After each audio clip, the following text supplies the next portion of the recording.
Welcome. Today I will be paraphrasing, summarizing, and sharing for the May 27th Al-Anon readings, Encourage to Change, and a little time for myself. We'll begin with the Serenity Prayer and 3 mindful breaths. God, grant me the serenity to accept the things I cannot change, courage to change the things I can, and wisdom to know the difference.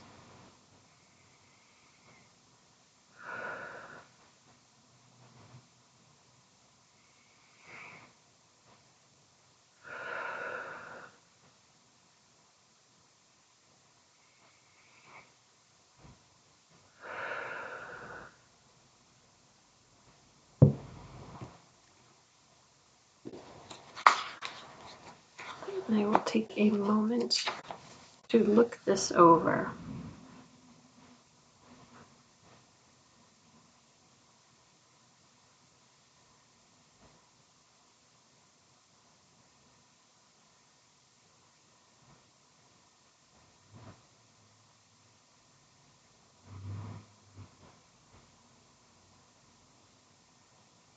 The question is, what can I do to become more willing to ask for help today? The passage is written by a person who's been in Al-Anon for almost 25 years and still has difficulty asking for help. They realize that when they ask for help, they're opening their mind to the idea that help is available. When they stop relying entirely on their own resources, it makes them more human. When they practice vulnerability, they practice trusting others. Today's reminder: we're never alone when we're working our program. The quote is from Opening Our Hearts, Transforming Our Losses. When we ask for help, we're looking after our own best interest. So what can I do to become more willing to ask for help today? What can I do to become more willing?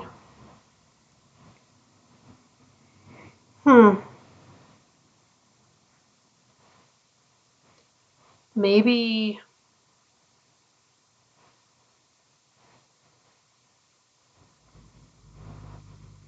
just remembering that I can ask for help. I can ask my higher power for help whenever I want, for everything. I can also ask people around me for help. I guess it really depends on what I'm asking help with. That is probably the tricky part.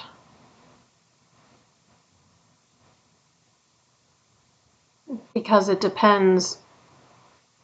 Like if I'm asking for help cleaning up a room, that's one thing. If I'm asking help working through something that's emotionally troubling me, if I'm trying to sort through my own mortality, if I'm trying to deal with a loss, going through grief, asking for help, like those are different levels of asking for help. But I guess how can I be more willing to actually reach out for that help? Probably, this will probably be not a surprise when I say this, but probably the idea of humility would help me. Like, do I feel worthy enough to ask for help? Would I want someone that I care about to ask for help in a similar position? That helps me when I think of that, when I think of if it was someone I cared about who was in my situation, would I want them to ask for help? Then the idea of humility, that we're all equal, that we're all worthy. If I would want that other person to ask for help, then it's more likely to motivate me to seek help. For me, it almost always comes back to worthiness. I don't know why, but I am aware that that is true for myself. So I know that if I kind of turn the tables and picture someone else in my position and how I would ideally want, what I would want for them, makes it easier for me to seek that for myself. Moving along.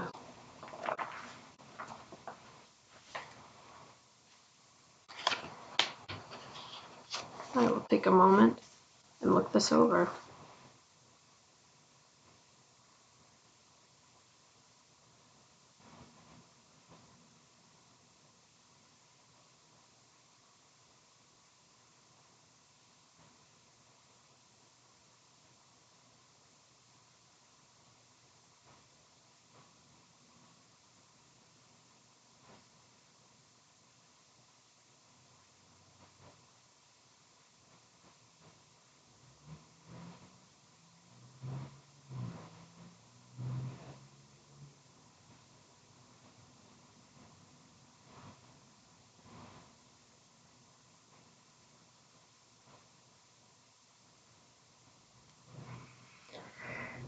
This is about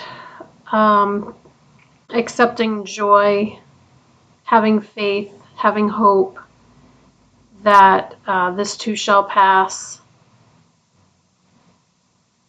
It may seem risky to care, to hope, to want, but in our recovery, we realize that caring, hoping, and wanting are signs of a joyous life.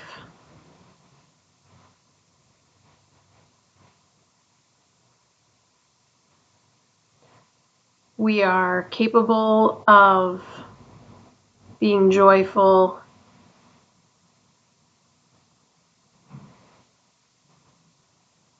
and it's important that we allow ourselves to feel joy. Today's reminder: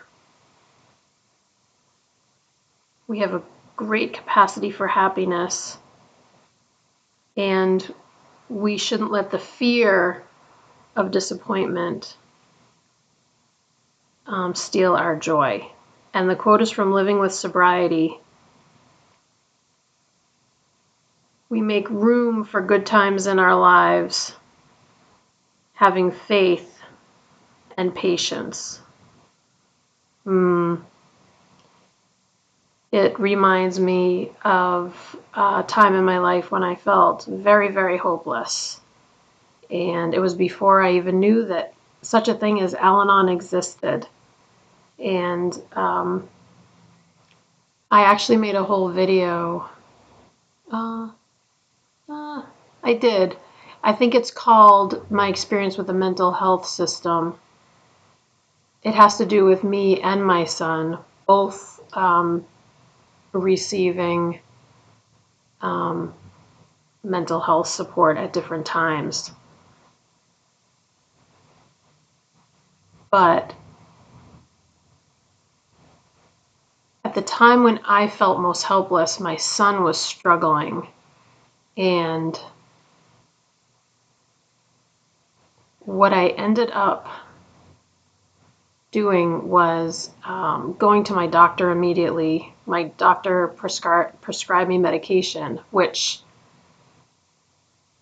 helped me to sleep because I wasn't sleeping, which was part of the problem, and also helped me to function because I was a single, full-time working mom, and I couldn't just take time off to feel better. I had to keep working. So the medication worked. I started therapy, and then now it's funny how the time gets fuzzy in my head, but within a couple of years, I found Al-Anon. I want to say within 2 to 3 years, I found Al-Anon and started attending Al-Anon and started really recovering. And since then, I was released. I haven't seen my therapist in probably close to 7 years maybe. And with my doctor's help, I weaned myself off my medications. So now I'm just in Al-Anon. Also, now my son, who was a teenager at the time of all of this, is now almost 30 years old, doing much better, has his own level of recovery. So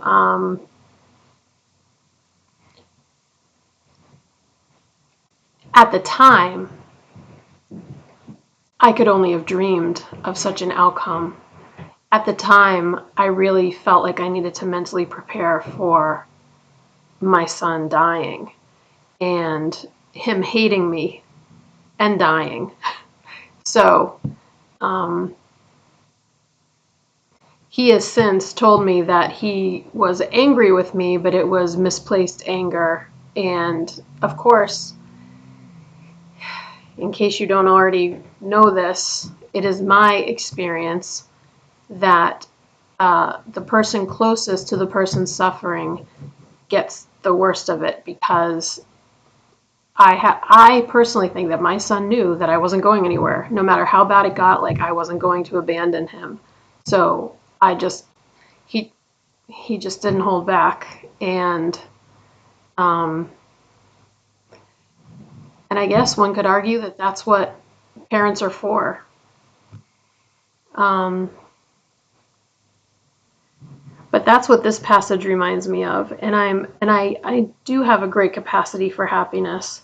I also I, I think that, that needs to be tempered with life is challenging, even if I'm not dealing with uh, active substance abuse. Life has its challenges. And what I love about Al Anon is that it helps me to navigate all of it in a way that works for me. And I don't know, I haven't found anything else that beats that. We'll close out with the Serenity Prayer and 3 mindful breaths. Here we go. God, grant me the serenity to accept the things I cannot change, courage to change the things I can, and wisdom to know the difference.